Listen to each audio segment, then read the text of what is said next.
Political news, sports news, crime news કે તમારા રાજ્યના સમાચાર, હવે દરેક ખબર પર રહેશે અમારી નજર. ગુજરાતનો સર્વશ્રેષ્ઠ ન્યૂઝ ચેનલ.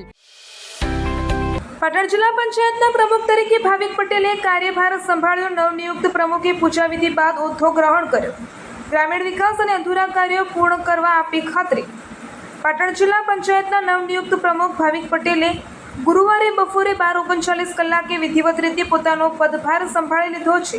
કાર્યાલય ખાતે યોજાયેલી પૂજાવિધિ બાદ તેમણે પક્ષના હોદ્દેદારો અને સમર્થકોની ઉપસ્થિતિમાં સત્તાવાર રીતે કામગીરી શરૂ કરી હતી. પાટણ જિલ્લા પંચાયતના 13મા પ્રમુખ તરીકે પદભાર સંભાળ્યા બાદ ભાવિક પટેલે પક્ષના મોવડી મંડળ નેતૃત્વ અને તમામ સભ્યોનો આભાર વ્યક્ત કર્યો હતો.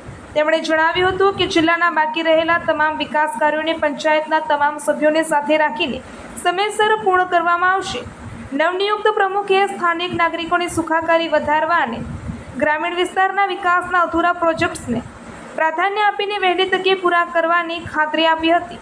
આ પદગ્રહણ કાર્યક્રમ દરમિયાન ભાજપના જિલ્લા પ્રમુખ રમેશ સિંધવ, પૂર્વ જિલ્લા ભાજપ પ્રમુખ દશરથજી ઠાકોર, સંજય પટેલ, સ્નેહલ પટેલ, વિજયસિંહ ઝાલા, ચાણસ્મા ભાજપ તાલુકા પ્રમુખ કિરણ જાની, ચાણસ્મા શહેર પ્રમુખ જય પટેલ તેમજ પરિવારના સભ્યો ઉપસ્થિત રહ્યા હતા. આ ઉપરાંત જિલ્લા પંચાયત સભ્યો, સંગઠનના વિવિધ હોદ્દેદારો, કોર્પોરેટર અને મોટી સંખ્યામાં સમર્થકોએ હાજર રહીને નવનિયુક્ત પ્રમુખને પુષ્પગુચ્છ આપી શુભેચ્છાઓ અને અભિનંદન પાઠવ્યા હતા.